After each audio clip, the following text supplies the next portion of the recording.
expert. He does the personal health care reform segment of our show, and because he is so into it, he has extreme. Give them the website that they can get a hold of you at, because I know I always forget it.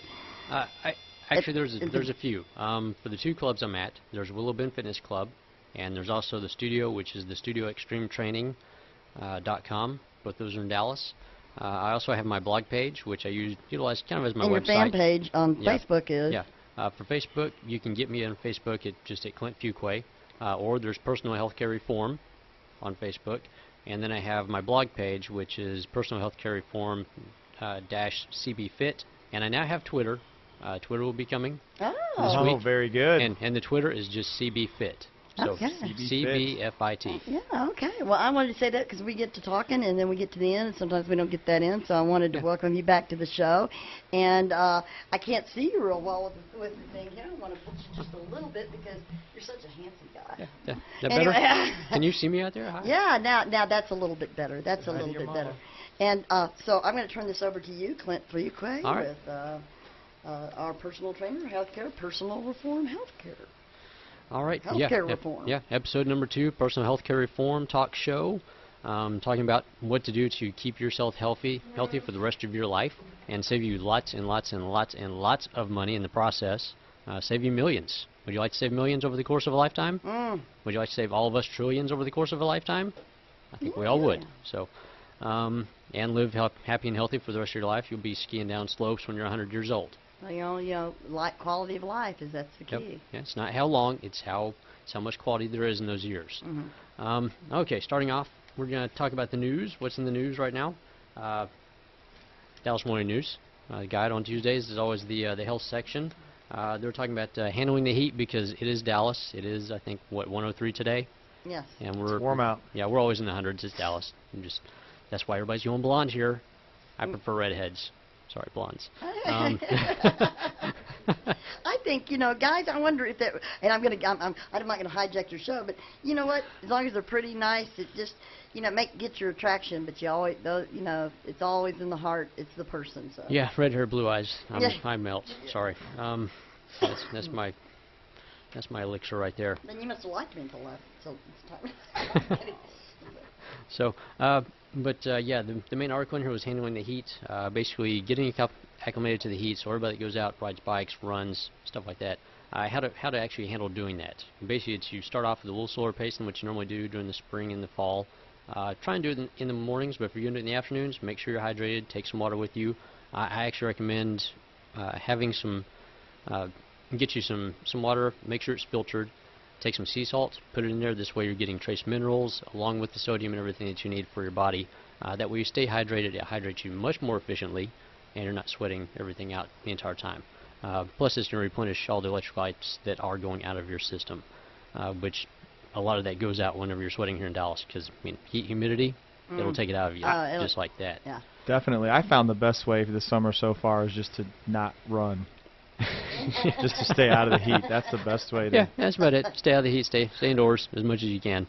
And that's what a gym does offer is indoors. Yeah, you come to the gym. You're in a cool area. You got the air conditioning on you. Plus, you got a lot of other people there with you. It's a whole community thing that actually keeps you up and going as well. Outside of that, if you are outside and you are working out, watch out for dizziness. Watch out for lack of sweat. If you quit sweating, that's a very, very bad thing. That means you're completely dehydrated. That means you're heading towards heat stroke very quickly, or any tingling. If you have tingling in the fingers. Does the opposite happen? You start feeling cold? Because I know if you're in cold water, you start feeling warm. Yeah, you'll start getting the cold chills, but you won't be able to sweat to save your life. Wow. And yeah, once that happens, heat stroke is like right around the corner. And if you've ever had a heat stroke, I actually had one. I had it years and years ago back when I did construction work. Really? And man, it will put you out. It'll take you a week to recover from that. A whole week. Wow. Yeah. Stay out of the heat. Yeah. So yeah, it'll curtail your training very quickly. Also, along with that, there's one thing for anybody that's gluten-free or anybody that has gluten intolerance, because that's a big thing now, starting to get a lot of press. Basically, it's if you eat wheat, you start to blow up. You have a full allergic reaction to it, and it's not a good thing at all. So if you are gluten intolerant, there's an event on September 19th at the Gaylord. It's a gluten-free makeover, a healthier you, and they're going to be showcasing restaurants and food producers that do nothing but gluten-free, or that offer it on their menus. So anybody that has those issues, it'd be fantastic to go out there if you're in the Dallas area. It's the Gaylord in Texan, which is out in Grapevine, Texas. Okay. And just to give a little free press to this, so we support some local people here. There's Wholesome Food Bakery. It's a mom and a daughter that got together. The daughter was gluten intolerant. The mom decided, okay, I love to bake, but I can't bake anything for her now. So she started experimenting with how to bake for gluten intolerance. She started doing it for her daughter. Now they have their own little company. So they're making products. Yeah. So if you want some sweets on occasion, for once every month when you can have sweets. Not supposed to have them every day, but this way at least they're gluten free. They're gonna be a little healthier for you, and they do actually try and to have a little more. You have an allergy because you bloat up. You oh yeah, you blow it up. So you don't necessarily. I mean, because I always wondered how would you know you. I guess I would think rash and other things. No, it's not a rash. It's basically lack of energy. I mean, energy level goes down to nothing. You'll have horrible migraines. You will have a lot of excessive bloating in the stomach area.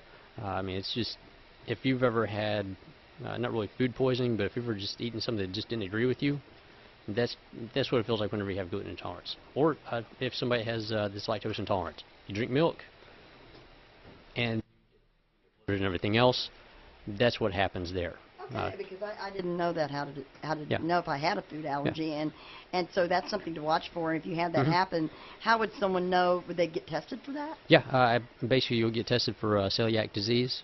Go see your doctor; they'll test you for that. Most everybody knows how to test for that now, so this way you so absolutely know. This is common. A lot of people have this. Yeah, it's becoming much more prevalent. Something that you find out at an earlier age versus later in life, or? Right now, it's becoming more prevalent because more people are starting to realize that they are gluten intolerant.